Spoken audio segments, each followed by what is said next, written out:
and a graduate of the UCSF School of Medicine.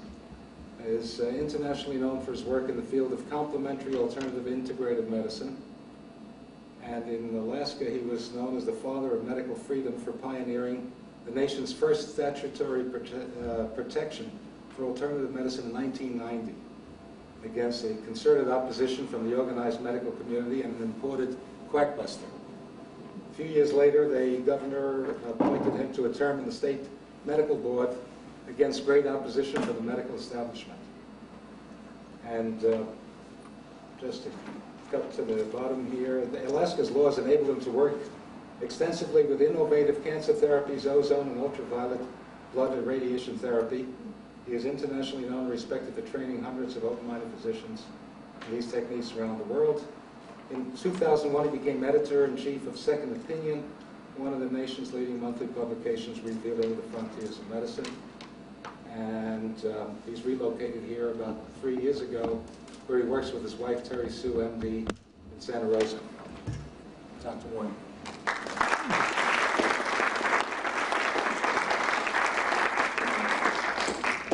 Thank you for that nice introduction. I appreciate it. Very stressful getting here today. I'm sorry I'm late. Golden Gate Park was jammed because of an accident just south. I had to negotiate around it, figuring my way from recall from my days at UCSF Medical School. I hadn't been in that part of San Francisco in 30 years.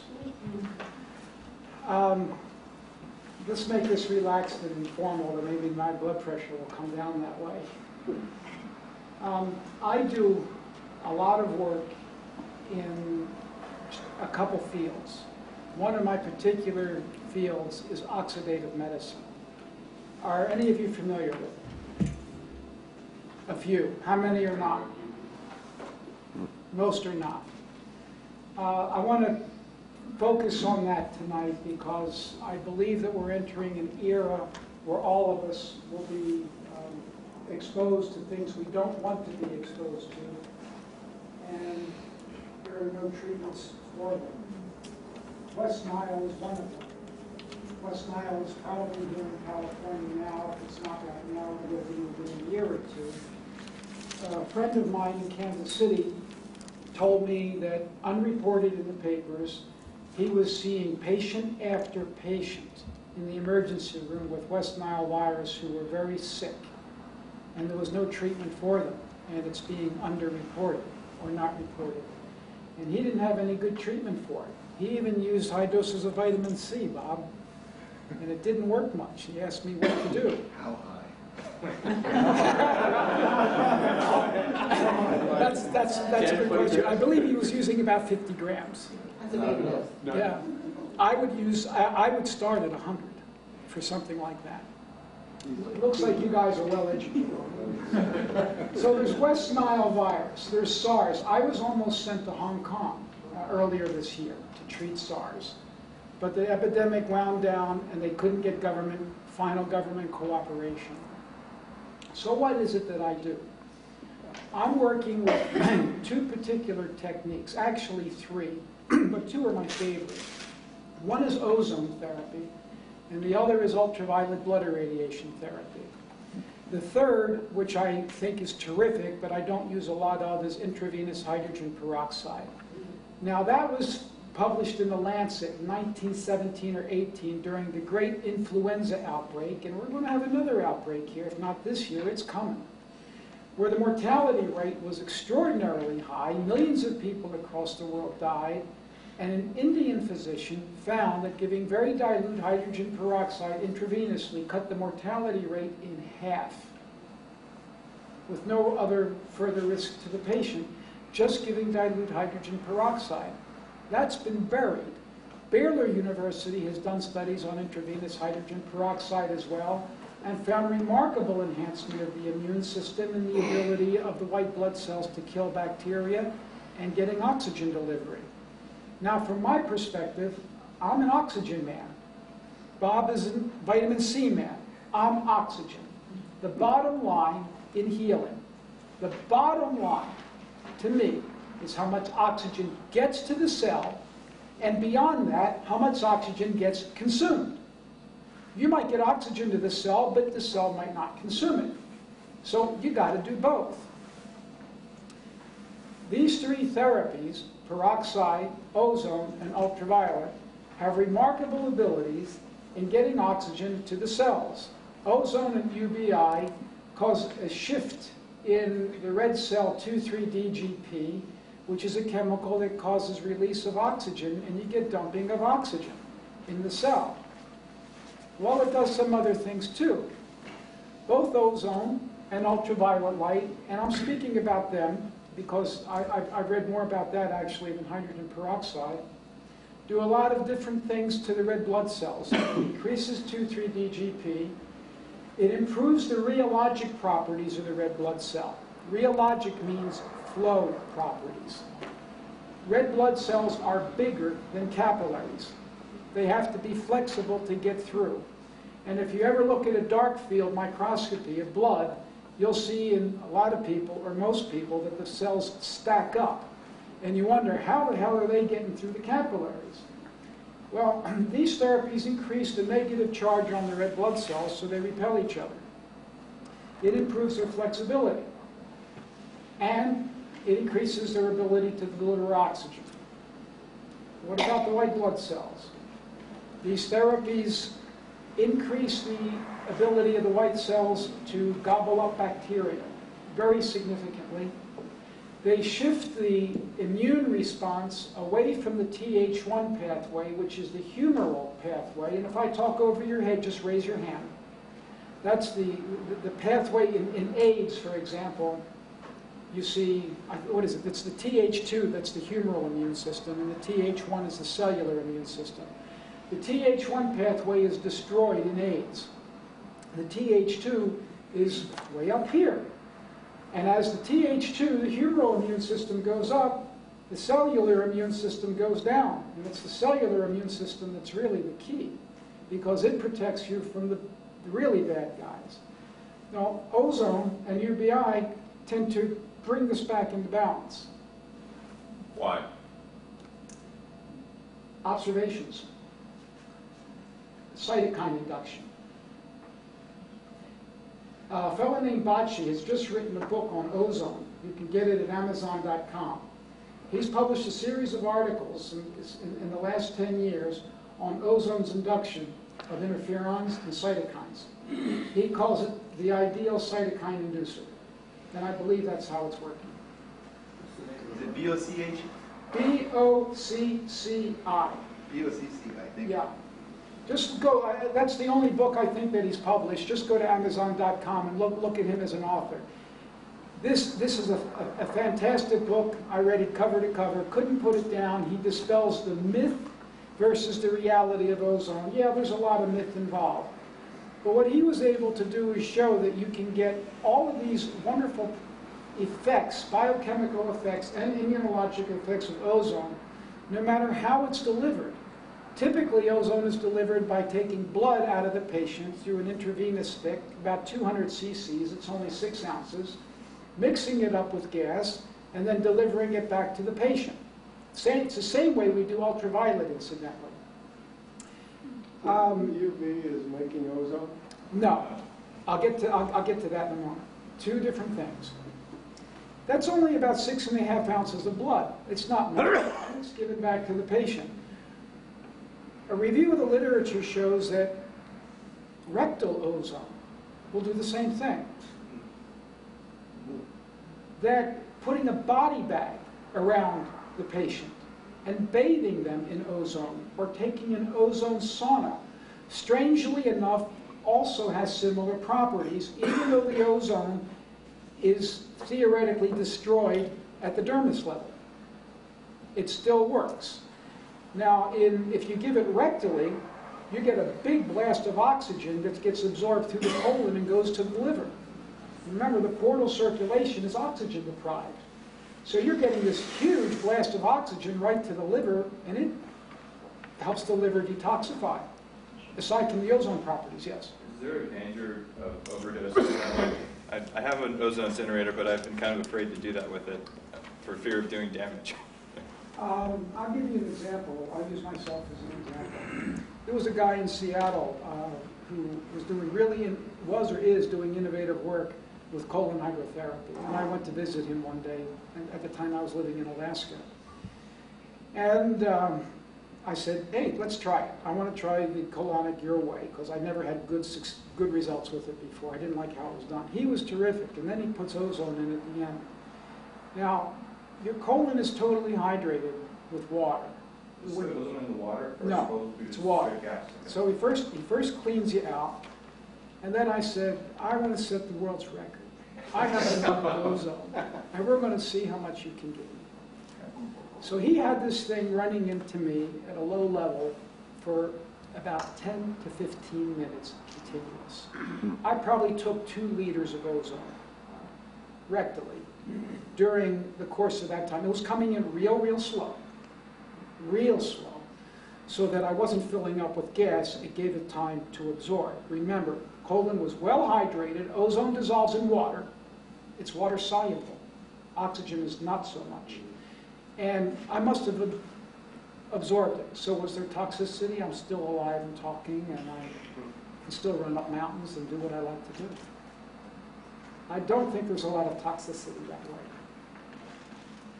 I've even taken ozone out 200 cc's and done 4 to 5 repeats, and done ozone that way as well. What ozone olive oil? Have you ever drunk that? Ozone, I haven't drunk it. I was scared of it because it's, theoretically, it's rancid. However, I've now seen reports that you can kill parasites doing it and cure all kinds of horrible problems.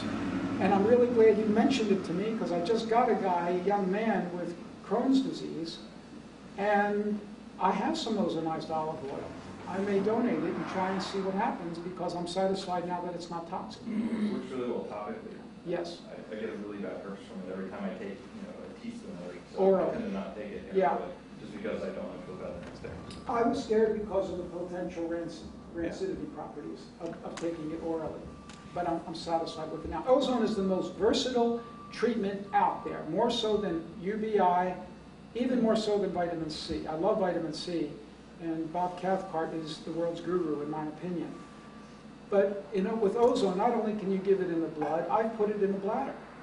I've had a series of men with bladder cancer, and when I give them repeated ozone in the bladder, the cancers don't come back. Bladder cancers typically come back. What about IC? Same thing would help. I've had good results with that as well. You can give it vaginally. You can give it rectally. I'm now putting it into joints. How? Direct gas, because it stimulates. Well, hang on. If I had my slides, I'd be able to show you a lot in answer to this gentleman's question in terms of the cytokines. For example, it stimulates granulocyte colony stimulating factor for the immune system, but it also stimulates collagen synthesis, the cytokines necessary for collagen synthesis. So I'm putting direct gas into joints. My friend Schallenberger is doing the same thing in Reno. And most of the people who are getting this are reporting a lot of relief from degenerative knee arthritis. So you fill a syringe with the gas and Yeah. inject it that way? Right. Yes. You mentioned everything else except breathing it. Don't breathe it. You're right. Good point. Don't breathe it. Ozone is pretty toxic to the lungs. Very irritating, and I wouldn't breathe it. The only way I would breathe it is with an air purifier at a low level so that the air smells sweet and not pungent. If you have a setting that the air is smelling pungent, don't use it. By the way, is there anybody here from any regulatory agency? Please raise your hand, because I want full disclosure, or I'll claim the trap. Thank you very much. I usually ask that first. Any questions about this? By the way, you can give ozone intramuscular, subcutaneous. I've given it around bones, fracture sites. There is a patient that I had who had a very unusual traumatic displacement of the clavicle from the sternum. and nobody could help him, and he was in chronic pain, and he came to see me for prolotherapy, which I can talk about. And I said, I don't think Prolo's going to help this. And I thought that maybe if we got oxygen into the area, it would help. And he let me do ozone, and he had been to see every specialist in the area, and he reported very, very significant results with this. Yes. Any results with people who have prostate cancer? With prostate cancer, you got to do a lot of different things. I'm not going to tell you that oxidation therapy is the end-all and the be-all to cancer. I think it's an adjunctive therapy that will help. There are many other things to do for prostate cancer. Yes? I was wondering if you could comment on why it's so difficult to get oxygen just for breathing it. I've tried to do the 20 minutes EWAT exercise with oxygen therapy. I bought the tank on eBay for 40 bucks. I have the regulator, I have the mask, and I cannot find anyone to fill it for any price. They all said, do you have a prescription? I say, yeah, I've got a prescription. And they say, what are you going to do with it? I tell them EWAT, and they say, no, can do. You don't have emphysema, I'm not talking to you. What's like? There's an industry controlling that. Like my people can fill it. I haven't had problems, and my readers. By the way, I got lots of second opinions there, so we can pass them around. Can you breathe welding oxygen? Yeah, I'm not going to professionally recommend it. Okay. I can't. I know. But it's the same oxygen. But there's no impurities, no metals. I mean, there's all sorts of stuff. Well, they don't clean it as much, and they don't wash out the tank with oxygen. Would I do it? I would do it. But I can't tell anybody to do it in my office. I can understand. Thank you. What about these oxygen generators? The oxygen generator machines are fine for EWAT. They're fine. I thought you needed 10 But liters per minute. you need a minimum of 10 liters, and I believe you need 15 liters. That's 3 machines, right? So you need 2 machines. They're now out with 10 liters a minute. You can get a 10 liter a minute machine. Can you talk about EWAT? EWAT is based on the work of Manfred von Arden. I believe it is the cat's meow for the layperson. How many here are professionals? Good number. All right. EWAT involves exercise with oxygen therapy. And you exercise any way you want. You can do it on a treadmill, which is fine, on a rebounder, which I think is terrific. I think that's one of the best ways. And you breathe oxygen at a relatively high flow rate. Von Arden showed that if you do 2 hours a day for 18 days, and you breathe oxygen, now this is at a medium exercise, not necessarily full bore. You get reversing of the aging process in the capillaries. As we age, the distal capillary is vulnerable because it has lower oxygen tension than the arterial end of the capillary.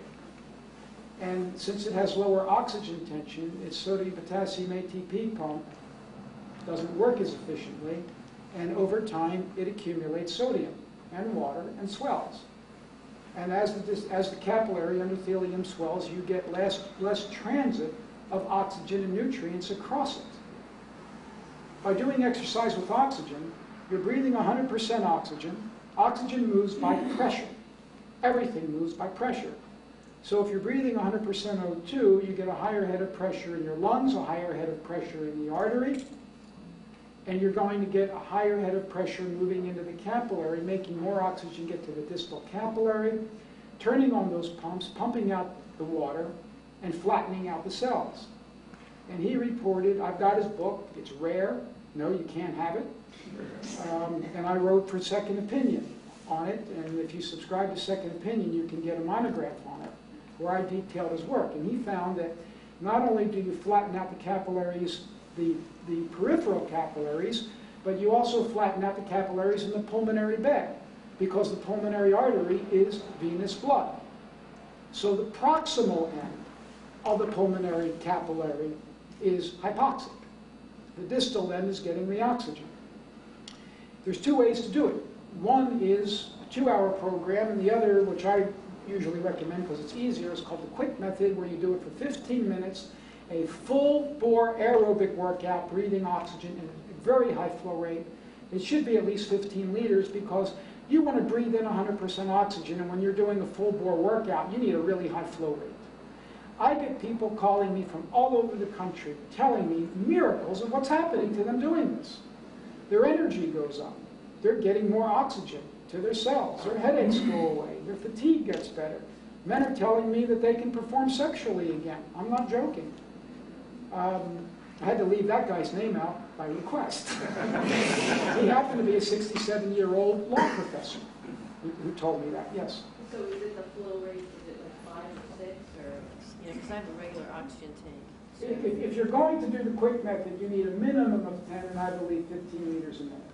You have to get a different regulator. Usually most of them only go up to 5 and maybe 10. So it took me a while to find the regulator that went up. Yeah, generally for people with chronic lung disease, you get low flow regulators.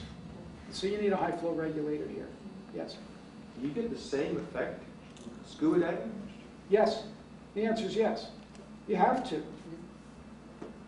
I can tell you, I'm a scuba diver, and I can tell you that I can be on, after I come up, and I'm on the boat, I get sick. I can get seasick. And I put the tank on for the second dive, and I go down 10 feet, and I'm flooded with hyperbaric oxygen, and I feel awesome. Yeah. That happened to you? It's incredible. I mean, I can go down 60 feet and I'm flying. I feel like I can take on the world. And you're I not come being, back it's to not the nitrogen at that point. Right. I mean, if you go down a little bit more, maybe Right. it's nitrogen, Right. but you But go down. you're Yeah. just feeling it Yeah, incredible. because you're driving oxygen to places that you didn't have it before. Yeah, so I take it you're using hyperbaric O2 in your practice, or I use hyperbaric oxygen as well in my All the practice, yes. with good results? And Yes. It's great for dementia, stroke, you can reverse stroke with it.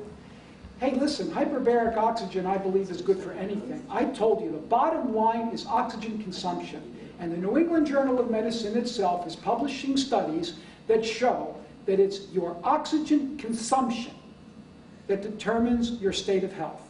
I'll have a device in my office soon that measures oxygen consumption and can tell you what your biological age is. And then we can follow your oxygen consumption with exercise as you end up getting treated. Yes? Do you think the paracetam and magnesium orotate, I think it's paracetam that he recommends in the book, are those important nutrients to do while you're doing this? It's not paracetam, it's dipyridamol. That's one I couldn't find. That's right. Magnesium and thiamine. 100 milligrams of thiamine, 100 milligrams of magnesium orotate, and dipyridamol, Is that important? which is persantin. I'm not prescribing it unless somebody asks. About 6 months ago in one of your letters, 8 months ago, you talked about hyperbaric oxygen for multiple sclerosis. Yeah. And secondly, would you comment on that and also on microhydrin and its ability to flood the body with oxygen because hydrogen is going into the body? Can't comment on the latter. Okay. I haven't gotten involved in microhydrin. It may be a wonderful product, but because it's a pyramid company, I just have avoided it. All right. With regard to hyperbaric oxygen, one of the theories of multiple sclerosis, which is plausible, and I wrote about this in Second Opinion, is that due to trauma, years before, fat emboli make its way to the brain, and the blood-brain barrier gets damaged. And then years later, it can come back at that damaged site. And if the blood-brain barrier gets damaged, you get serum proteins leaking across, and they are extremely toxic to Schwann cells. Schwann cells are living cells that form the myelin sheath. The myelin sheath is alive. It's a cell. It's not just a sheath, it's a living cell. And these cells get destroyed by plasma proteins that leak across. One of the theories is that by treating the blood-brain barrier with oxygen and flooding oxygen, you can get a repair process, because MS lesions tend to occur in what's called watershed areas. Watershed areas are the places of opposing arterial flow. Am I making sense? An artery comes in this way, another one comes in this way, and then right in the middle, there's an equal pressure on both sides, and you might not get a lot of flow going through there. And those seem to be the typical places that are most commonly affected by MS. Now, there's a lot of other causes of MS too, I believe. I just wrote an article in Second Opinion this month that's out in November on Lyme disease. And Lyme disease is the new syphilis. It's not really new, it's been around a long time. but it's a plague, and it's a pandemic. Just in brief, there's a woman named Joanne Whitaker who has a lab in Florida who has Lyme disease herself, and she's developed a direct test for the Lyme organism. Most of the tests out there are indirect, measuring antibodies. And iGenX Lab has a good test, but typically if you're only positive in one band, they'll say, it doesn't mean much. Now I talked to Sue Massey, who was positive for one band. It happened to be the tail of the spirochete. She said, they said, you don't have Lyme. She said to her doctor, what the F do you think the tail of the spirochete is doing in me? So she went ahead and treated herself and actually was able to recover. The testing for Lyme has been notoriously inadequate. What Joanne Whitaker has done is taking direct fluorescent antibodies to the Lyme organism and then looking for them under the microscope to get an active test, not a passive test. Now the problem with it is most everybody she's testing is positive. So what's the value of the test? And I questioned it, and I talked to a woman named Lyda Matman. Lyda Matman is the world's guru. You're familiar with her name, aren't you? She wrote a book called Stealth Pathogens, Cell Wall Deficient Organisms. Still in print, I urge you to get it. She's the authority. She said while she was still having her lab at Wayne State University, and she was a United Nations researcher, incidentally, she double-checked Dr. Whitaker's lab with direct cultures for Lyme and found a 100% correlation. She says that stealth pathogens, cell wall deficient organisms, or cell wall deficient organisms, stealth pathogens. I might have that reversed. Lyda Matman, M-A-T-T-M-A-N. And I interviewed her just a couple months ago. Yes? Can you use hyperbaric oxygen before a race or before an athletic performance? Before an athletic performance, I would use ozone or ultraviolet. The effects of HBO are going to be, HBO is terrific. Believe me, it's terrific. But you're going to burn up that oxygen. The positive effects of HBO will occur while you're in the chamber, and it will do a lot of good. But you want sustained oxygen delivery during your performance. Yes. And that's where I would do ozone or ultraviolet, because I believe it provides sustained performance. Furthermore, the German literature shows that ultraviolet decreases blood lactate and blood pyruvate, and it decreases carbon dioxide. Now, if it decreases carbon dioxide and it decreases blood pyruvate and forget the carbon dioxide. Let's just talk about lactate and pyruvate. If you decrease lactate and pyruvate in the blood, what have you done? Anybody care to answer? It's that clutching up at the end of the race. It's lactate, lactose to the... What burns lactate and pyruvate? The mitochondria. Isn't that what you want? Right. You want mitochondria active. You revitalize them. Exactly. So if you're consuming more oxygen and you're decreasing lactate and pyruvate, you've turned on your furnaces and you're increasing ATP production, which is why people very often feel better with this. Sometimes they feel better right on the table. I've been doing ozone since 1986 and ultraviolet since 1989.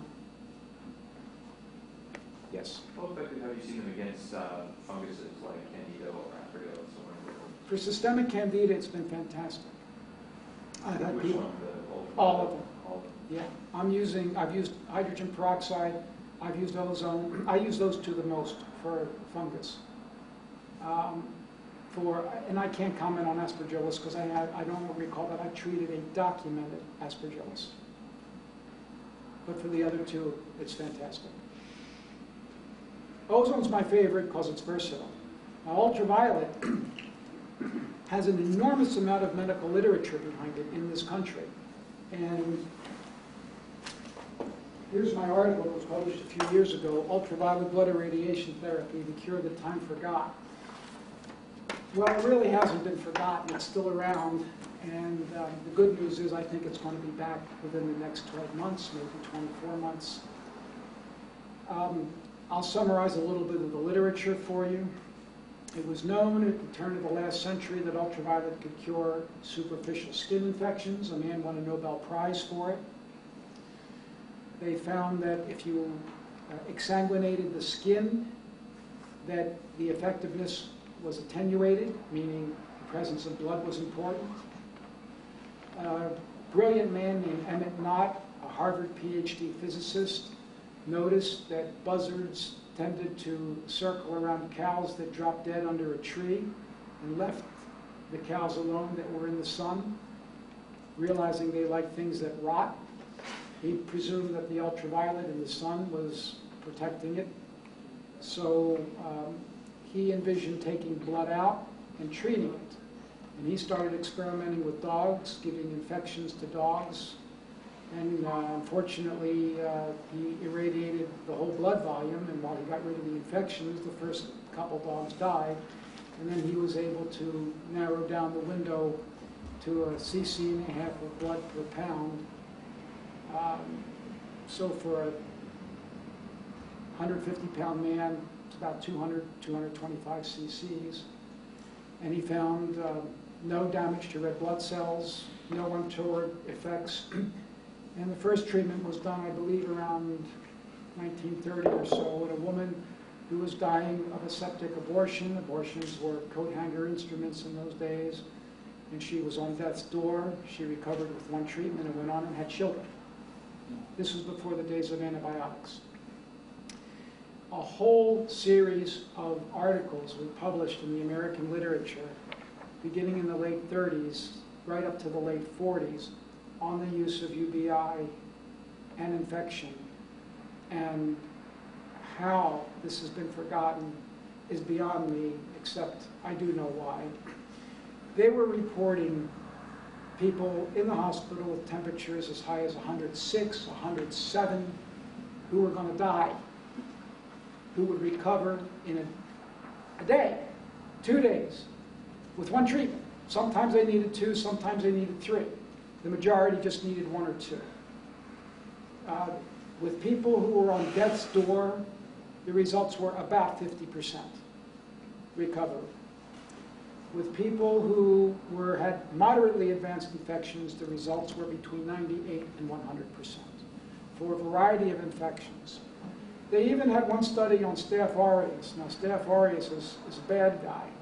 You wouldn't want to get it.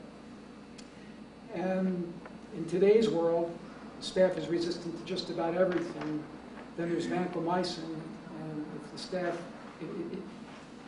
if the staph is sensitive to the vancomycin, you're lucky. Hopefully your kidneys won't be. It's bad for the kidneys.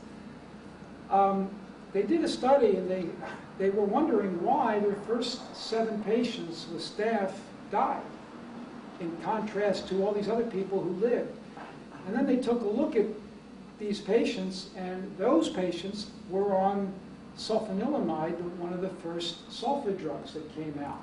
The sulfa nucleus happens to absorb UV photons. So they thought maybe that was the problem, so they did another series of staph patients, both aureus and albus, and they did not use antibiotics, and all of them survived. They took pains to detail the cures with this, including one man who was admitted to the hospital with a septic cerebellar thrombosis. He was moribund and paralyzed. And even today, I don't think we could treat that very well.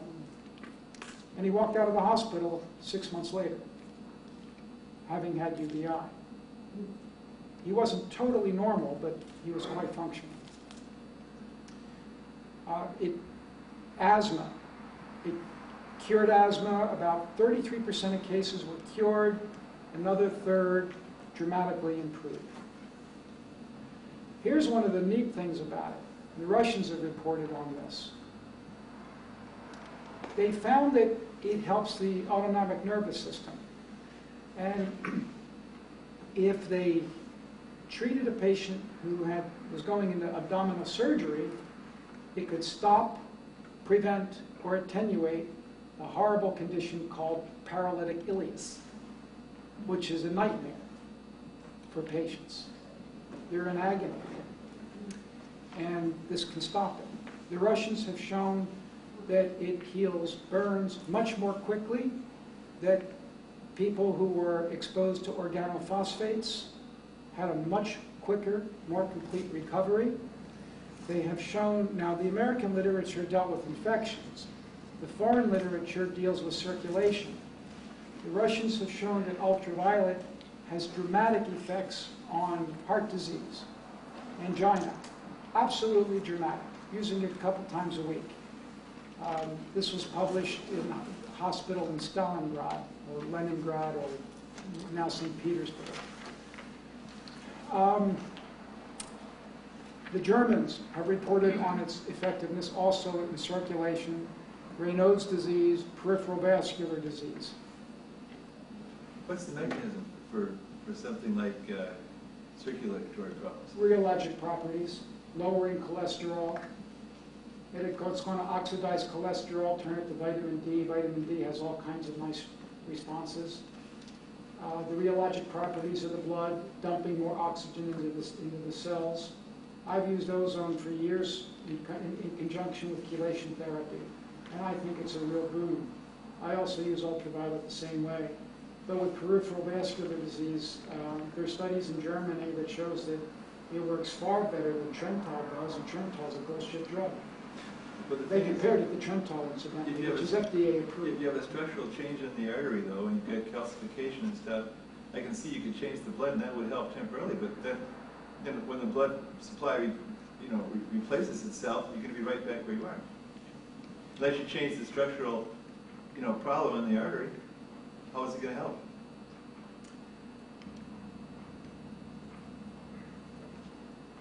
I hate to admit this, but my dad had bypass surgery a couple years ago over my objections. He was hustled into it at the Great White Ivory Towers, Johns Hopkins University. He had an alleged 99% obstruction of his left main coronary artery, or the left main, alleged. And they said, you're going to die if you don't do this. Now, I got two health professional sisters. One's a physician, and one has just got a PhD in nursing, and is head of the surgical department at Hopkins Hospital. And he wasn't symptomatic. He could walk 3 miles a day at a fast pace at 80. And he didn't have symptoms.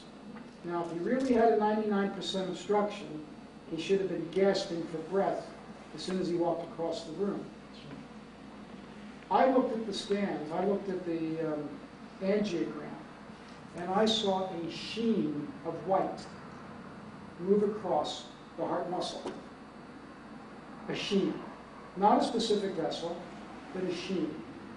And I said to the cardiac surgeon, I believe that's collateral vessels. Yeah. I believe that's good capillary flow. And I don't think this is indicated.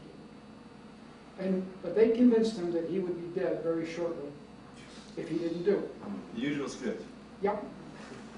And I was outmanned, outgunned, and I was in their territory, so I had to retire to the other side, and I kept quiet because if God forbid something happened to my father, I would be blamed for it. He had his surgery. He developed, they missed, he almost died on the second day because they missed a pericardial effusion. He was tamponading, and when his blood pressure dropped to 70, and the resident missed it, they quickly wheeled him into surgery to relieve the effusion. He's still alive today, but he's not the same man, and he admits it. So in answer to your question, I believe that the microcirculation is the most important thing of all. And anything we can do to improve the microcirculation is going to help. I'm not going to, I've got ideas now that can improve the macrocirculation. I'm going to be writing about that in Second Opinion next month on something that was published in Europe 10, 15 years ago on essential phospholipids that literally yanks cholesterol out of the blood vessel wall. Literally yanks it out. So I'm going to do that for the macro circulation. By the way, chelation doesn't have that great an effect on the macro circulation.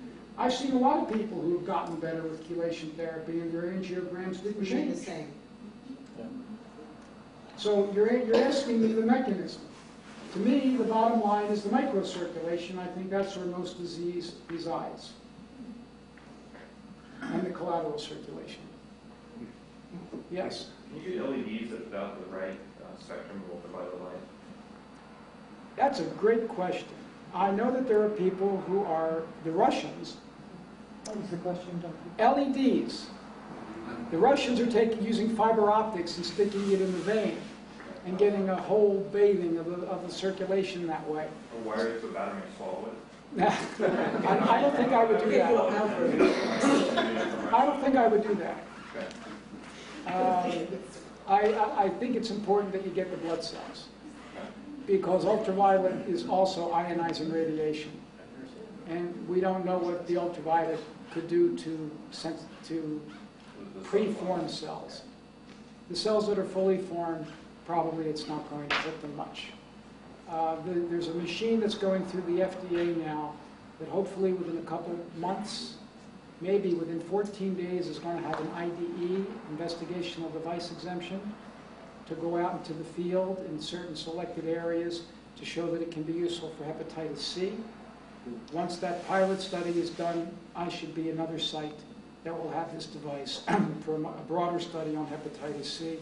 And when it's in my hands, I'll be able to use it for a variety of things. This machine is 200 watts. It's the original knot machine.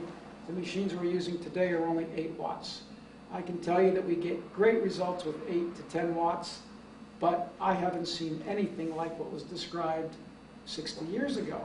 I am convinced that it's the delivery of the ultraviolet, both with the type of chamber that the blood goes through and the intensity of the light, that makes that significant difference. Why would you have such a small amount of blood that you take out and put back that has such a ramifications and magnifies the effects? Great question. The guys 60 years ago knew that ultraviolet was absorbed by red blood cells. Hemoglobin absorbs ultraviolet in all wavelengths. Cholesterol also absorbs UV. In fact, if you take some blood and you expose it to ultraviolet, 9 months later it will expose an ultraviolet photographic emulsion. So it's storing it in double bonds for many, many months, and it's gradually released. So there's a couple theories why this might work. One is you irradiate the blood, it re-releases UV energy at a slightly longer wavelength when it goes back into the body. That's one. Two, and by the way, there is an ultraviolet metabolism in the body. That was discovered by the Europeans in the 1930s, that there really is a metabolism, and people who are sick emit more ultraviolet than those who are not sick. They're losing their ultraviolet. Smokers emit more ultraviolet. Another mechanism is when you take blood out and you expose it to ultraviolet light, you're going to kill all the microorganisms, hopefully, in it. So you're getting an autogenous vaccine and stimulating the immune system to the organisms that you want to get. And that might be another mechanism. So it's a catalyst effect. Sometimes less is better. We know that with homeopathy. One of the questions I had was why you couldn't, and I thought about it one time when I was sitting there, that why can't you just have a continual run of your blood, you know, transferring around and just basically ring your whole system? With less is more. You could. There are some devices out in the world that use ozone that way. It's a continuous exposure. I don't have access to that, and I'll wait on that a little bit longer. Ultraviolet, they got such awesome results with 200 cc's of blood. I mean, pull this article down off of my website, drrowen.com. Spell out the word doctor. It's posted. I spent a lot of money to get it posted so that people could read it. And you'll get the articles. evidently, you get that kind of catalytic effect with 200 cc's. There's even graphs there showing that people who were spiking with suppurative appendicitis. I'm not just talking about a closed appendicitis, we're talking about burst appendixes. Recovered in a couple days. Gangrenous pelvis in women. Recovered. This is no antibiotics, people. We're in an age right now where thousands of people are dying of infection in this country because of antibiotic resistance. We've abused it. And bacteria have had billions of years to get resistant to ultraviolet, and they haven't done it. Wasn't the antibiotic really responsible for killing the ultraviolet because it's so simple to give somebody a simple injection versus the ultraviolet that the doctors said this is the easy way out? And Knott's son is still alive in Seattle at the age of about 83 or 84. He ran the company until it went under in 1962. Sales were down due to antibiotics, and the AMA was oppressing them, and trouble with the FDA caused them to close down in 62.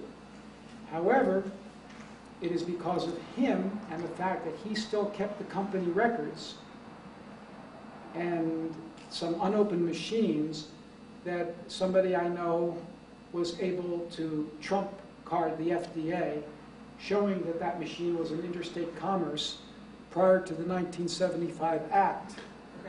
And that machine was grandfathered because of that. That's just been in the past couple of years. So anybody with such a machine can use it without fear.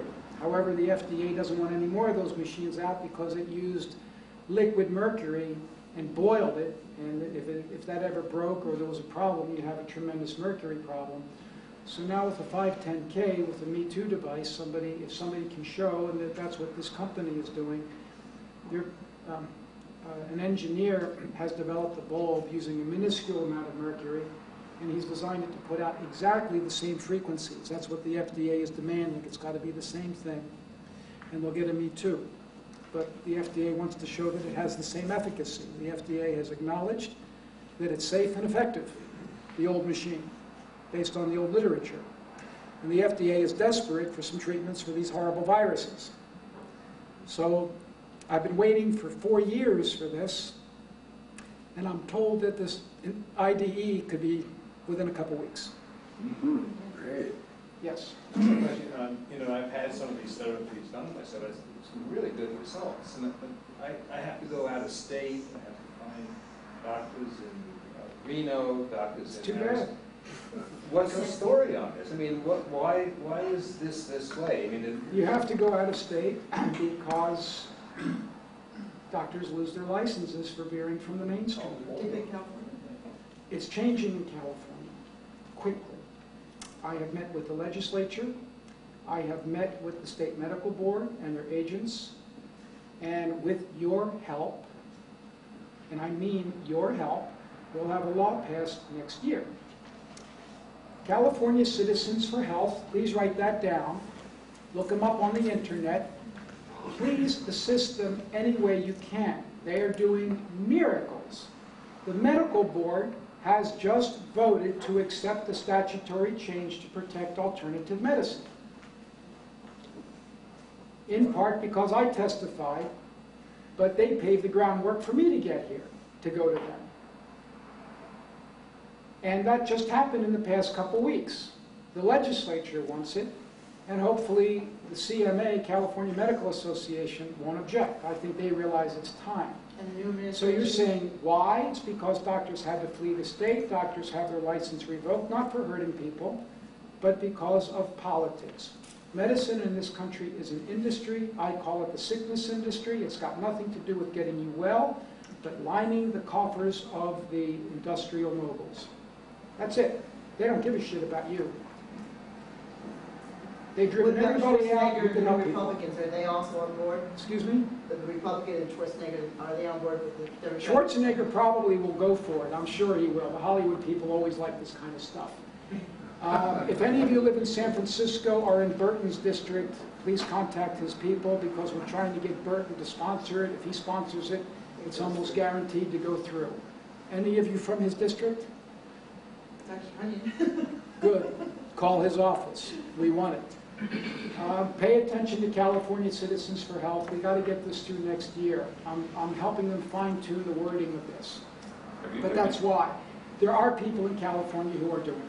Have you done Even though you've ultraviolet? had trouble, you don't have to go to Reno. Have you done ultraviolet on leukemia out of curiosity? No. And would I do it on leukemia? Yes, but I wouldn't do it with the idea of curing leukemia. And what idea would you have for using it? What would that do? If the patient wanted it as an adjunctive therapy, just adjunctive. Just adjunctive. The ultraviolet and ozone have been found to alkalinize the blood. That's what you want. That's generally for cancer. I'm not sure how, I mean, with leukemias, though, you want to acidify. Generally, you want to acidify the blood. That's based on the work of William Donald Kelly. So I would be more inclined to do alkalinizing treatments on solid tumors and acidifying treatments on soft tumors. Yes? Orange? Yes, sir. Oh, yeah. How does this discussion relate to the notion that humans were meant to exercise in the sun? If you were a second opinion reader, Pardon? if you were a second opinion reader, you would have gotten an issue several months ago that talked about vitamin D. How many of you get second opinion? Hey, make my day. If you were out in the sun, naked, as we're designed to be, as our ancestors were, in the tropics, you would be getting anywhere between 10 and 20,000 units a day of vitamin D synthesized by skin exposure to ultraviolet. And they're saying that 400 IUs a day is the recommended daily allowance. Piss on that. I'm using several thousand units a day of vitamin D, and I am routinely measuring people. And I want my patients to be above the reference range. And the measure of vitamin D toxicity is hypercalcemia and hypercalcemia alone. I spend time on a Greek island twice a year, and I wear nothing but a pair of shorts, and I work in olive trees. I don't feel any better anytime other than that. Well, if I worked on olive trees in the Mediterranean, I'd come to Yes, do you prescribe calcitriol as a stronger vitamin D? Do I prescribe what? I think it's calcitriol as a prescription vitamin D, which is supposed to be stronger than D3. It's vitamin D3. No, it's expensive. I use cod liver oil. I use cod liver oil because it's got plenty of omega-3s in it, in addition to vitamin D and vitamin A. And I give between 1 and 2 tablespoons a day. What about acidity? Take vitamin E with it, and then you get Carlson's, and there's a little bit of vitamin E in it. Keep it in the refrigerator. I'm not too worried about it. Is there any the cod liver oil has worry about mercury poisoning? If you get high quality, it's probably okay, because there's steam still in it. You mentioned chelation. Now there's some controversy of IV chelation versus oral chelation. Your thoughts on that, please? We've changed our chelation practices for the most part. I'm doing a lot of oral chelation because there are, excuse me? Which agents are you using? I'm using calcium EDTA. I'm doing a lot of oral chelation, and I know you've heard a lot about mercury. And we're doing simultaneous tests for mercury and lead by giving patients DMPS. We were giving it IV, we're now giving it orally, and at the same time we give a push of calcium EDTA and we measure the urine. And you'd be amazed at what comes out. I can tell you that more each come out with the two together than doing one or the other. It's unbelievable what we're seeing. Simultaneously, isn't at the same hour? At the same hour, the same moment. What you're saying, I'm sorry, I missed what you say, both the IV and the oral? Well, hang on. I'm talking about the testing now. Oh, I'm sorry, excuse me. Okay? Until the past couple weeks, we were giving IV DMPS for the test and IV calcium EDTA. DMPS is highly absorbed, about 60%, so we're giving DMPS now by mouth, and we're giving the calcium EDTA by IV, and then we collect their urine, and we're seeing all kinds of horrors come out. Now, treatment. I'm not going to get into the treatment for mercury, but you're asked about oral chelation. Terrific research has shown that oral chelation downloads lead. calcium EDTA. It's not extremely well absorbed, but if it's 5 to 10% absorbed, and you take a large amount, let's say you take 6 grams a day, and it's 5% absorbed, you're getting plenty. And you're going to download lead and cadmium. It's going to work. Arsenic? Yes, gets arsenic too. I've seen it. What about suppositories? You can use suppositories, they're more expensive. Not as fun. And then what about this, the infrared sauna that's supposed to? Fantastic. I have one. I don't use it enough. Absolutely fantastic. Yes, you'll sweat out heavy metals. Now, I give oral chelation. I also give intravenous chelation. My wife and I, our practice has changed based on the work of Bloomer in Switzerland, which I had a really good chance to study. He showed tremendous improvement, not only in angina, but over 90% reduction in the development of cancer in his people. And his agent, his single agent was calcium EDTA intravenously. Well, if you can improve angina and reduce the risk of cancer simply by giving calcium EDTA, why do I need to give a 3-hour IV? I now give the calcium EDTA push over 1 minute for me, maybe 15 minutes for somebody else, and I give them oral chelation as well. So that should answer your question. Thank you. Yes? How much do I give? Depends on the individual, usually between 1 and 3 grams. I take 3. If it's a little old lady with marginal kidneys, I might give 1. Yes. Do you think that the infrared sauna is any better than a standard sauna detox? I like it better. Why? It's more comfortable, number 1. It doesn't feel like you're walking into a blast furnace. And it's heating you from within. The infrared is penetrating, at least a centimeter. So it's heating you from within the way the sun does, instead of a blast furnace baking your skin. This is getting you from within. So all the fat tissue here underneath can start mobilizing the toxins that the fat tissue happens to store.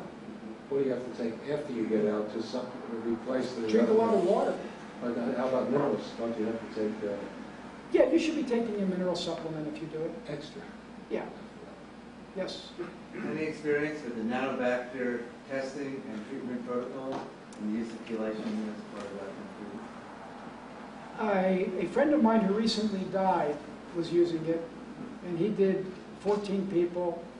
7 he thought were better, 7 he thought didn't do any good, and he ultimately died of a heart attack himself.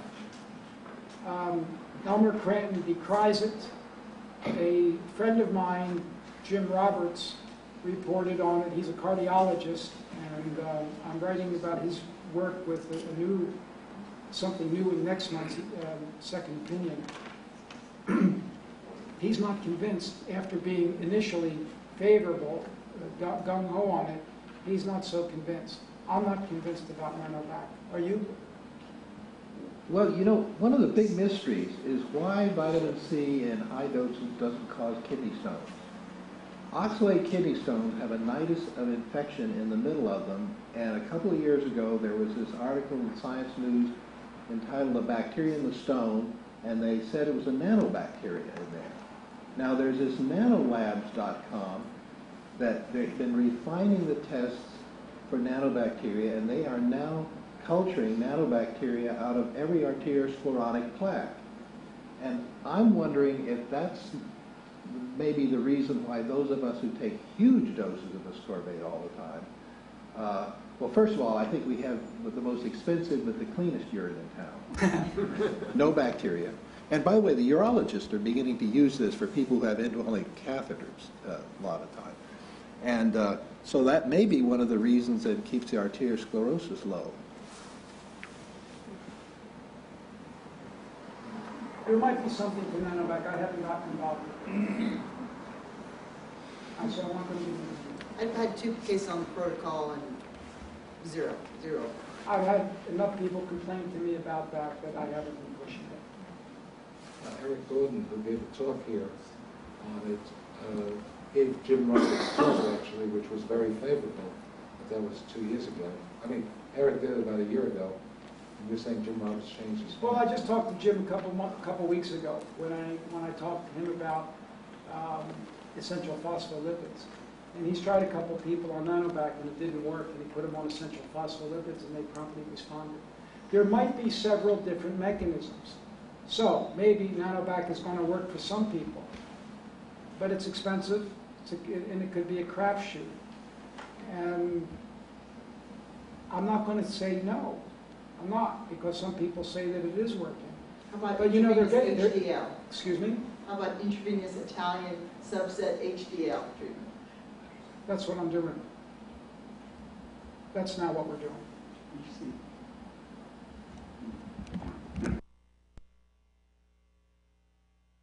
I know a lot of people who have used these so-called zappers and that have gotten no effect. I'm one. Dr. Rowen, as long as we're talking about heart health and everything, you wrote an article about a few months ago that blew my socks off about ways of lowering high blood pressure with fasting. But you didn't give a lot of... Tell me about it. It's fascinating, but... There's a man in Roanoke Park, just south of Alan Goldhammer, who did a study that deserved publishing in New England Journal of Medicine. He tried 3 or 4 different major journals and they refused it. He finally had it published in a peer-reviewed journal, but it's the Journal of Orthopedic Medicine or Manual Medicine or something. So it was indexed, but nobody saw it. And he did a large number of people water fasting. And I met with Goldhammer personally. 100% of his subjects were able to come off of their drugs within a couple days. And the majority ended up with normal blood pressure with a 4 to 10 day fast. He has done follow-ups as late as 6 months at the time I talked to him last, and those who stayed on a vegan diet continue to do well. Incidentally, I'm not vegan. I do eat dairy, but I eat no other animal protein. That's me. Is that the Burroughs diet? I don't know the Burroughs diet. That's lemon juice and oh, his method? His method is water. Just water. Water. Supervised, in-house, water. 100% got off of their drugs. With sea salt, right? Not just... Just water. You wonder, where are the brains of the sickness establishment? Do they really give a damn about helping people, or just dumping Federal Reserve notes into their pockets for peddling their poisons? Is it distilled water, tap water? I'm sure it's distilled. I'm sure it's purified water. You think he's going to give them chlorinated, fluoridated water? That's so easy. How does he even get to say this detoxify? That's why it's supervised. Some of them are going to get lightheaded. There's other things. He does some spiritual work. It's not just sitting there drinking water. I can't relate everything to you. I was at a conference once with a fellow who used to do supervised fasts for 10 or 14 days back in the 60s. And I guess I saw him in the 80s. And he said in the 70s he found people couldn't go as long, and then in the 80s he says he was not recommending fasting because people got so sick. So the only reason I bring it up is I don't think there's something you ought to do at home. I would never recommend a water fast at home. It could be potentially dangerous. People can get hypokalemic. But I do recommend prolonged juice fasts. I've never seen a problem with that. There's a great book by Palo, Airway, he's dead now, A-I-R-O-L-A. The book is still available, How to Keep Slim, Healthy, and Young with Juice Fasting. And I believe, and I've done it myself, if you juice vegetables, or the first juice, not fruit, vegetables, cut it 50-50 with water and drink all that you want. It's got to be made fresh every day. No limit to how much you want to drink. So physiologically, it'll change your life. So physiologically, if you're fasting and doing all this, what would take place to lower your blood pressure and take it back to normal? What would take place inside of you to do that? After the work of Theron Randolph, you know, the beginner or the grandfather of modern clinical ecology, he talked about adaptation, maladaptation. This is something they don't talk about in orthodox medicine, is endogenously produced adrenaline and cortisone. And people who have food and chemical allergies, also under stress and infections and so forth, all these things cause the body to make adrenaline and cortisone. Well, adrenaline causes vasoconstriction of all the blood vessels except for muscle, and causes the heart to beat harder. Cortisone increases the retention of salt and water and the volume of the bloodstream. So anything you do, and certainly fasting will do this, gets you away from what you're allergic to, and that lowers the blood pressure. But I find that an elimination diet in people with early hypertension, if it reveals what the food and chemicals you're sensitive to, and you keep on that diet, that'll get your blood pressure down. And it's very frequently your favorite food. I want to thank Dr. Cathcart for that, because he said it eloquently and perfectly. And I believe that's the theory. It took the words out of my mouth. 40, 50 years ago, there was a Dr. Sheldon that wrote a book, Fasting It Can Save Your Life, and he goes through, he had a clinic in Texas where he filtered lots of people through, and for the first 3 or 4 days, as you know, that anyone that tries it, it's like giving up narcotics or alcohol or cigarettes. You go through withdrawal. But the morning of the 4th day, you'll wake up totally, totally great. 4 days. Yeah. 4 days you got to go into, and then you feel very, very good. Now, I'm going to go a little bit further. I'm going to elaborate for you, try and get you all to subscribe to my newsletter, because I'm going to be detailing the work of one dentist in Seattle. I started the article today. It should be published in February. And his work on opening up the airway with the splint. And in a nutshell, he has a theory that many, many people are obstructed in their throat. And that they're running on adrenaline, which keeps the muscles contracted to keep the airway open. And if he can manually help them, their lives change, and instantly. And in next month's Second Opinion, I just wrote a case report on it today, which I submitted, and they're bumping something else for this one.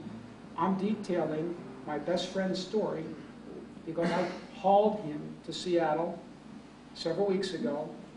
He had lethal obstructive sleep apnea for 30 years, was a walking zombie, was wedded to a CPAP machine.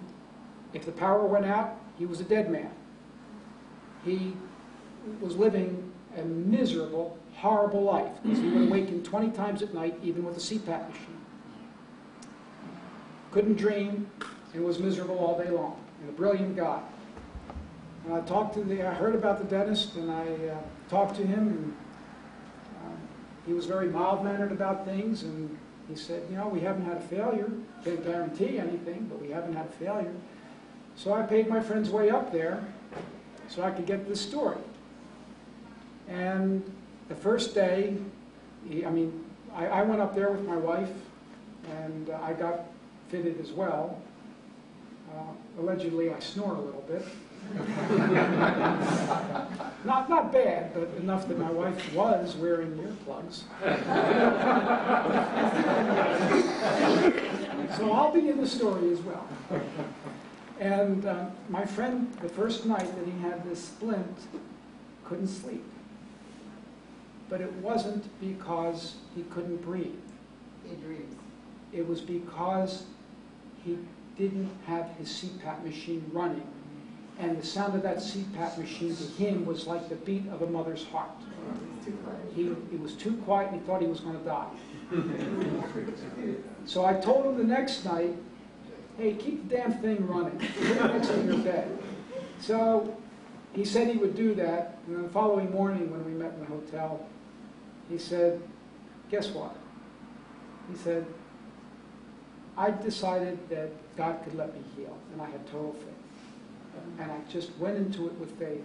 I didn't turn the machine on. I slept 6 consecutive, uninterrupted hours, and I haven't done that in memory. He's a new man. His O2 saturation went up 5 points right in front of us. I'll also tell you that when the splint was put in my mouth, my height increased by 1/2 inch, as did his, as did my wife's. Height. Height. Why? Why? Because this dentist believed you're going to, I'm not going to tell you everything, you're going to subscribe to me. But this dentist believes that fibromyalgia, chronic pain, C-spine degeneration, where it's not necessarily traumatic, is what he calls adaptive remodeling to protect your airway. It's doing you a favor so you can breathe.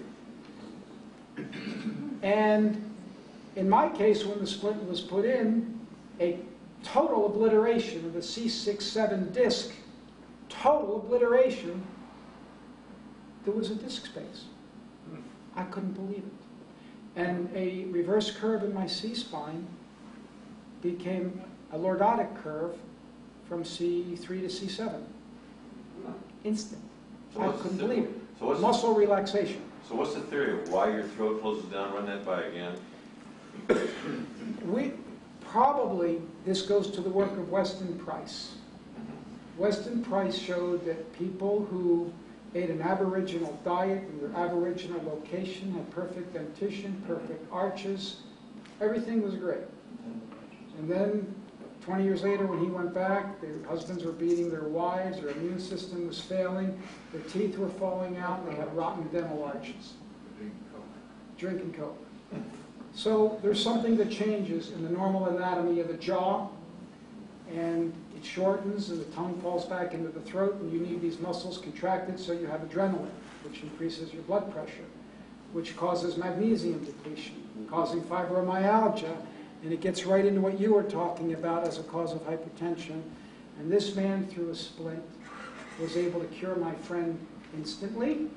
And I interviewed people who are republishing with fibromyalgia, multiple sclerosis, ADD, and other things who were cured in minutes to seconds to minutes to a few days by correcting their airway. Oxygen, oxygen, oxygen. I told you I'm an oxygen man. Get second opinion. How does this splint? You wear it at night and he gives you a day splint that doesn't, it's not nearly as effective, but he gives you both if you have a problem. And how long do you have to? My friend's going to wear it the rest of his life rather than have a CPAP machine. I'd rather have that than the CPAP machine. And I'm wearing one at night and my wife doesn't need earplugs anymore. Now I wasn't awakening. I sleep sound and I dream avidly. By the way, my friend is dreaming now. First time ever. Yes. Speaking of chronic conditions, what about sinus and that kinds of problems? Which is it's somehow the respiration. It is. The dentist is going to say it's probably the neck, and he's helped almost everybody he's treated simply by getting the jaw thrust forward a little bit. Sinus is going to be allergy first, from my book. Dairy, number one, but it could be any number of things. I've treated people who had their tonsils removed with neural therapy to the scar in the throat, and their sinuses started draining. So I look for allergies first. Do cathcarts and give a lot of vitamin C. Vitamin A and C help sinuses a lot, yes? There's a post-nasal drip. Is that common? I thought I had what was a post-nasal drip. I'm continually going like that. Same thing. See, on the C-spine x-ray, the lateral C-spine, he showed the anatomy of my epiglottis. And with that splint, I didn't have that. I'm interested. Who's the dentist? His name is Farron Robson. Are there any dentists here? Great. This man, you want to get training from. It will change your life, your patients, your practice, everything. You want, and he has seminars, he trains, and after meeting me and having so much fun, he's trying to come down here. He's applying for a California license, and maybe he'll even move. R-O-B-S-O-N. That's the guy in Seattle? No, I'm publishing for him. Question I have about the adrenals, and one of my theories I'm coming with my own brain, using myself as a guinea pig, is that we live in a society where we're constantly with fight or flight syndromes. And what we have a society now where the physical symptoms we suffer from are from our mind telling us something is occurring that's not factual. And so what that does, that turns on the adrenals, and over a period of time you burn out your adrenals, and your whole body begins to reflect all that. And that's when I just kind of come to the conclusion that, you know, that's, when you're talking about that, he's talking about that, it damages your arterial walls and everything else inside your structure, because basically you're constantly running from a lion that you can't see. Stress causes high cortisol levels. Right. And that will burn out your adrenals and cause all kinds of degenerative conditions. He's concentrating more on the adrenaline effect and the need for adrenaline to keep those muscles going to keep your airway open. Adrenaline comes from the adrenals as well. And I can tell you, my friend's adrenaline was running. By the way, my friend was on 6 to 8, even 9 Ritalin a day to function. Up to 9 Ritalin a day. None. But if you go to an ordinary practitioner, an MD, you know you're shit out of luck. It's not going to happen because they're not going to pay attention to this. Then why even bother going to a conventional physician? Do you know that there's only 3 times in recorded history that the death rate fell? That's when the doctors went out on strike. Come on, you have brains or not?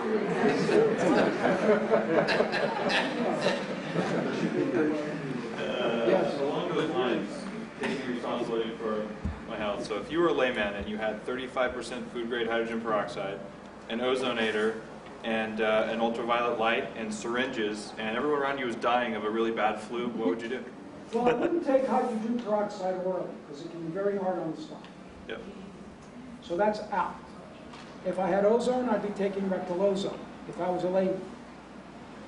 I happen to keep a supply of ultraviolet cuvettes around in case there's a catastrophe, just to protect myself. And I also am fortunate enough to have ozone. And being a physician, I can take the same machine that you might give yourself gas, and I could give it intravenously if I had to. I don't recommend giving gas intravenously. However, I would do it on me if I had to. If I had to do it in an emergency, I would do it. If it was a life-threatening situation. But I would never recommend it, and I don't teach it. And I tell people, don't do it, period. But if your life is on the line, you know, it's different. It could be a different story. Is it hard to get rectal ozone? Huh? Is it hard to get? No, it's easy to get rectal ozone. I give you the number of a woman who can help you get a machine. This is a certain delivery rate, right? And you have And to she'll teach you how to use it as well. What's that mean? Turn that off. What was that? Tension violet? They used to paint the vagina with tension violet for Queen Diva. Good.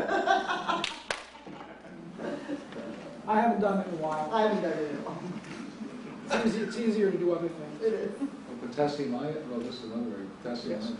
iodide. I've been wondering, as a subscriber, what happened to Dr. Douglas, who was writing that? Campbell, was that his name? The publisher was already in talks with me about starting a new publication. They wanted another one. And at that time, just when they were ready to launch another publication at expense, there was a falling out with Douglas. And I don't want to get into personal stuff or say anything negative about Dr. Douglas. But there was a falling out. He suddenly left. And they said, what do you think? Should we start yours? Or would you be open to taking it over? I said, hey, I don't have an ego. I'll bet you in 12 months they'll forget about him. And I already got a ready-made subscriber base. So that's what happened. He started up his own. And he's telling you to use DDT and eat a lot of meat. Fry your eggs in the DDT first. Excuse me? Fry your eggs in the DDT. Fry your eggs in the DDT, yeah. I like Dr. Douglas, but he's not in practice. Is that the son or the father? The father. Tell us the address and the price of your newsletter, and you'll probably get some new subscriptions. The 800 number is 728-2288, and I should have passed these around.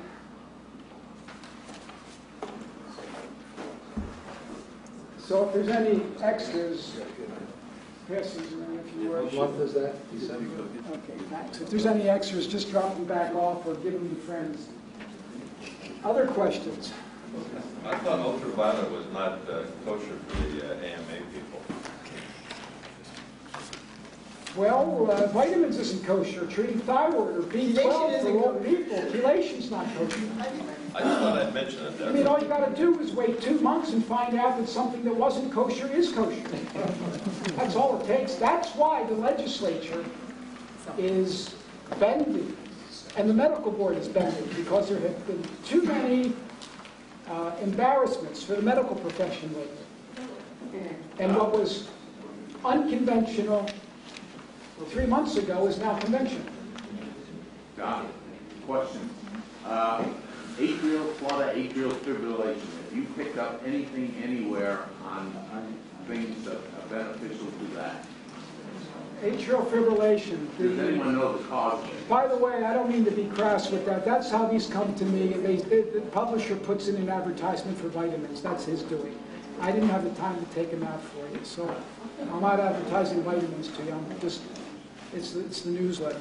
Atrial flutter and fibrillation. There was an article in the Journal of Cardiology, of all places, in 2000, showing that mercury accumulates in the conduction system of the heart up to 10,000 times background levels.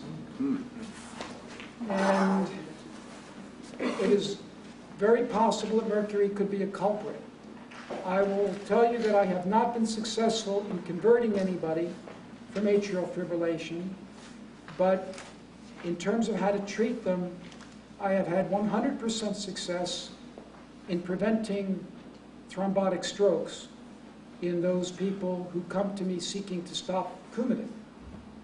Now, there is an article that just came out on Coumadin saying that the benefit-risk ratio is better if you take Coumadin in atrial fibrillation. And I believe the study, that people who take Coumadin will have less risk of a thrombotic stroke than a bleeding stroke. Do I have any risk at all? Now, I don't tell my patients, nor do I suggest to them to stop their Coumadin. I never have and I never will, because it's too risky. But the majority of them don't want to take rat poison. So they tell me, I'm coming off whether you like it or not, now tell me what to do. And I wrote about this in Second Opinion 3 months ago. Yes, did most of you get it? Who got it? Yes? And I haven't seen one embolic episode in people who have followed this. And neither have my friends. Yes? I was going to mention nattokinase in cardiovascular health. Nattokinase has been found to be 4 times more effective at dissolving thrombus than... And I'll be writing about nattokinase in a few months. Oh, great. The article's written. Oh, great. It's just in line, because I've got too many other awesome things out there. But nattokinase is great. If you have atrial fibrillation, and I put that in the article, you should take 1 or 2 nattokinase a day. Yes? I've got a friend who's 84, wonderful man. Mind and spirit are in great shape, but he's got tachycardia, his heart races, and he, without medication, he goes to the hospital a couple times a month, faints, so forth. And they've got him on Tabacor, which I know is an extremely dangerous drug. It's also, I guess you know what that is, right? It's also known as flecicide or something. Those drugs are very dangerous. Very dangerous. Now, Which are the good drugs, out of curiosity?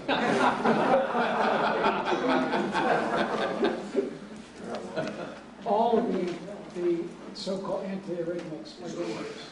Thank you. All of them are dangerous. But these new ones, like that one, amiodarone, are horrors. Can I just say one thing about that before you answer the question?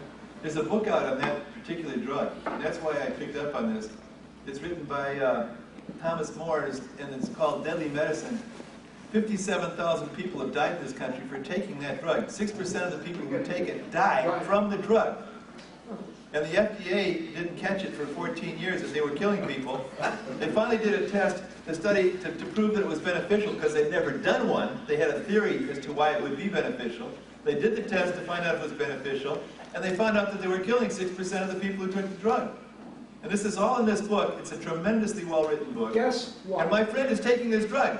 And what am I supposed to do? I don't want to even bring it up because I'm afraid he'll have a heart attack if he finds out what he's doing. Guess what? I don't mean to interrupt you. How many people here are taking prescription petrochemical pharmaceuticals? Any? One. Several of you are. What do you mean by that? A synthetic chemical. A synthetic chemical I call a prescription petrochemical pharmaceutical. Petrochemical. And warfarin and Coumadin would be one of those, is that correct? Coumadin is somewhat natural, but I consider that also a petrochemical pharmaceutical. There are all kinds, I'm going to use statins as an example. There's all kinds of studies showing that statins reduce coronary artery disease. I don't dispute it. So they're going to push it to your children when they come out of the womb to prevent heart disease. It's coming. Now, yes, it reduces heart disease.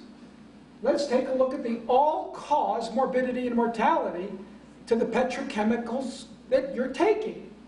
And if you look at that, you're going to find hardly any of them do any good. Statins in particular. The all-cause morbidity and mortality is unchanged. So why spend $500 billion a year on statin drugs for no change? The diabetes drugs, the same. Hypertension drugs. Do you know if your blood pressure is not higher than 160? Goldhammer pointed this out to me and showed me the study. That it doesn't do you any good to take a drug. The benefit ratio occurs if your systolic blood pressure goes above 160. So what I'm saying that now you're 130 over 80 is not great. 130 over 80 is hypertension. Yeah, just a cell more. 120 over 80 is too high, but acceptable. I repeat, it's too high, but I accept it. My blood pressure runs between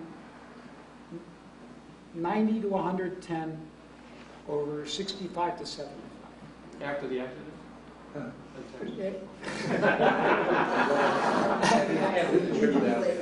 After the trip down here, I can tell you it was a lot higher in that traffic. Wondering if I was going to get your talk. Say, one of the problems with these hypertensive drugs that we're not even mentioning is the fact that it fools you into thinking you're treating it, while you're not discovering your food and chemical sensitivities that are causing it in the first place, and then those things go on and cause trouble. Bob, excellent. Let's take it a step further. You have high blood pressure. Isn't your body trying to compensate, adaptive remodeling to get oxygen somewhere? It's trying, so it's increasing the blood pressure to do it. And what are we doing? We're putting a lid on it, depriving tissues of oxygen, not addressing the cause. Now, I'm not against treating a stroke-prone hypertensive patient, but I don't put people with 140 over 90 on drugs. There's lots of ways to treat them. I just got a woman with 160 over 110 down to normal in about 2 months. When you get her. I was going to write her for the case of the month and second opinion today, but she was trumped by my friend. I have the list at home, but she's on the essential phospholipids, oral chelation, probably coenzyme Q10, and several other things. Magnesium. Yeah. If I recall, prescriptions don't cure anything, the best I can remember. Hey!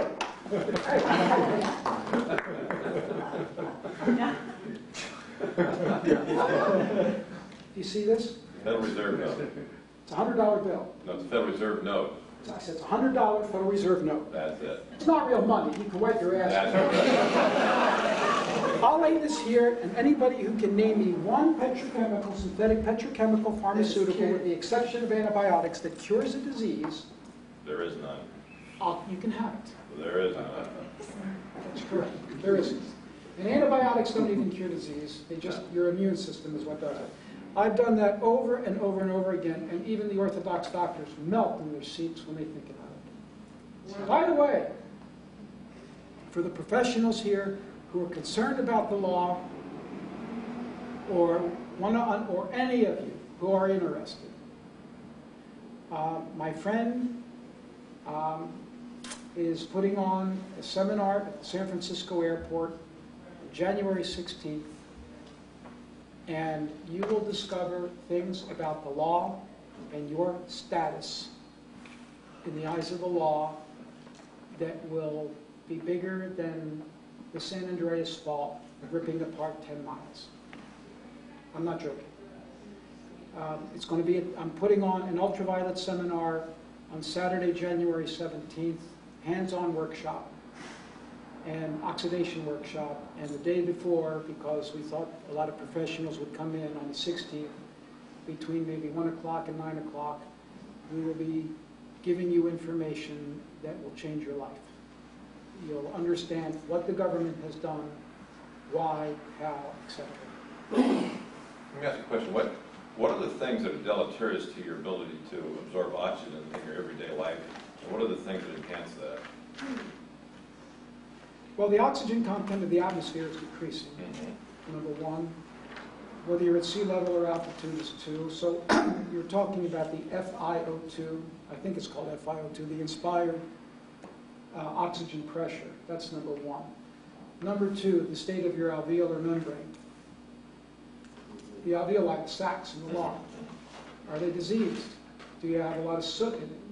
Pneumoconiosis, asbestosis, or other pollutants that cause a thickening of that membrane so oxygen can't get across. Oxygen is not that water soluble. You need a head of pressure to get it through. The capillary membrane, how much oxygen gets through? I mean, it's a long course from the oxygen out here to the final terminus in the cell.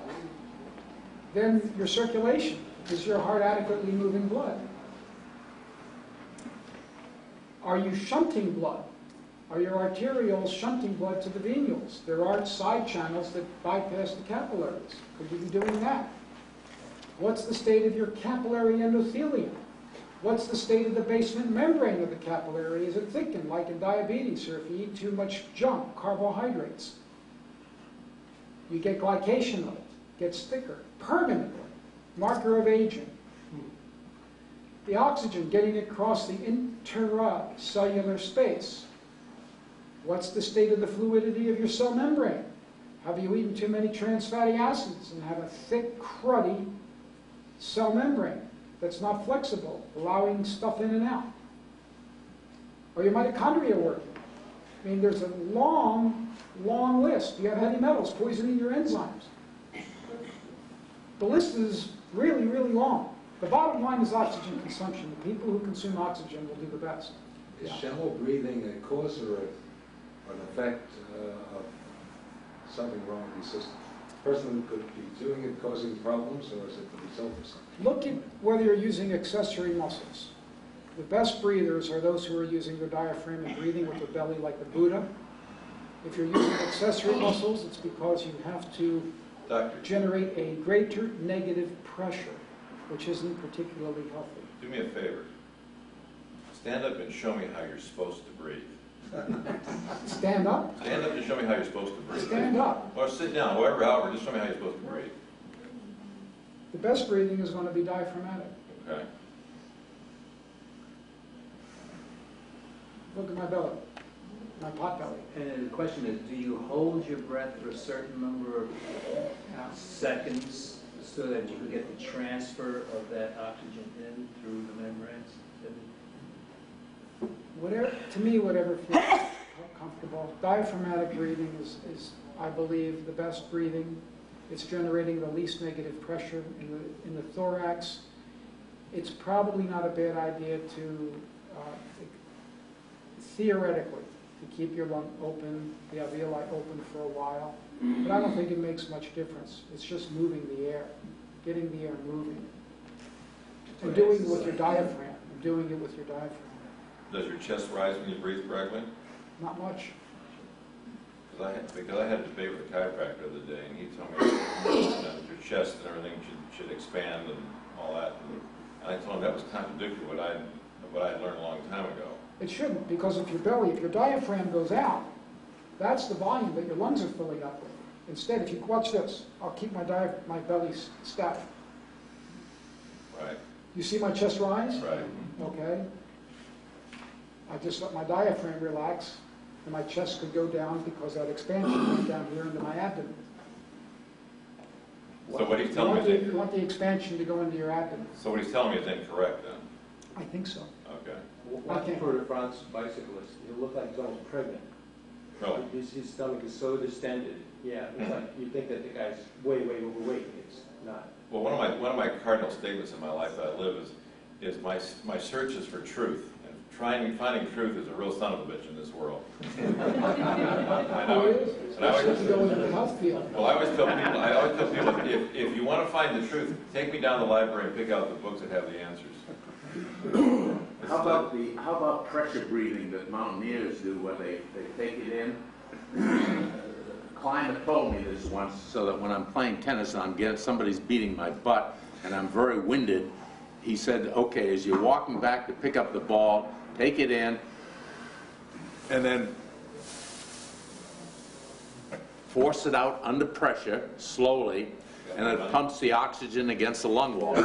Whether it's accurate or not, I don't know. Can't answer all that. Can't answer that. You said money, I have real money. All right. Real All money. right. Lawful money.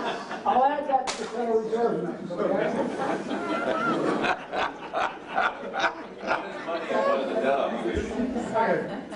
That's why I have it. Right. All right? No takers. There is real lawful money here. Come and get it. That's for you. For saying, for coming down on this. From now on, you're right. From now on, I'm going to pull this out. Make that challenge. It's lawful U.S. money. I wouldn't have said, if it was from another country, I wouldn't say it's lawful money, because it wouldn't be. This is U.S. lawful money. The only way they can coin money is the U.S. government. The Federal Reserve is an independent private business. They issue debt obligations. Technicalities. You never got that before. Dr. Hughes, when you get too much oxygen. That's what if you come to the seminar, you're going to learn, you're really going to get it. You come to this thing in January. I'll come. Do I get free oxygen?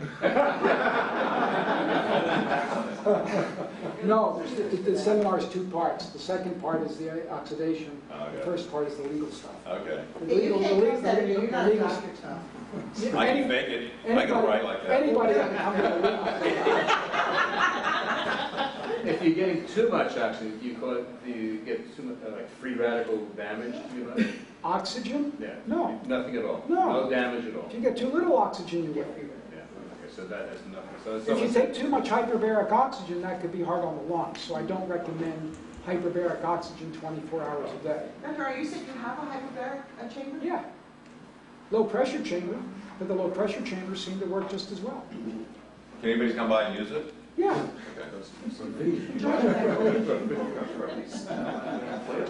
Fantastic job. Let's take one more question, then we'll break into the informal part. What's the last question? Yeah. I go to a gym, Bar Fitness in San Francisco, and they have, I think it's called hypoxic machine. Yeah. I wrote about that in Second Opinion a year and a half ago. You missed it. All right. Hypoxic conditioning can be very good. I like it. It's still based on, it's called adaptation. A mountaineer goes up and his body adapts. This is taking you up at altitude and conditioning your body so that you get better oxygen extraction. If you're 70 years old with heart disease, I wouldn't recommend doing it, immediately, but there are some good studies, and a friend of mine, David Steenblock in Mission Viejo, has been using it and getting some really nice results. There's people who have done it, and they've shown that in the people who do it, the risk of heart attack goes way down. Why? You develop collateral circulation because of the hypoxic conditioning. Now, there's one other thing I want to mention that's going to come out in Second Opinion in a couple months. How many of you here have age-related farsightedness? Presbyopia, farsight due to aging. Reading glasses, you know? A lot of you have that? Are you talking about frozen lenses? Yeah, basically. Until 3 months ago, I had perfect vision until the age of 46. I could read the 2015 line. And then at 46, I suddenly realized in dim light I couldn't read the notes in the lecture. And within a couple of years, I needed glasses to see at a distance. I needed plus 1.5s, very strong glasses, just to see a stop sign. I took the motor vehicle test and I would have failed it, except that I cheated. And they did something that they didn't know so that I could see the 2040 line. And I would have failed. I had 20/80 vision. I had a procedure done on my eyes about 3.5 months ago, and I can see 20/20 at a distance now. It's a miracle. You'll read about it in Second Opinion in a couple days. Okay, great. Let's give him a hand.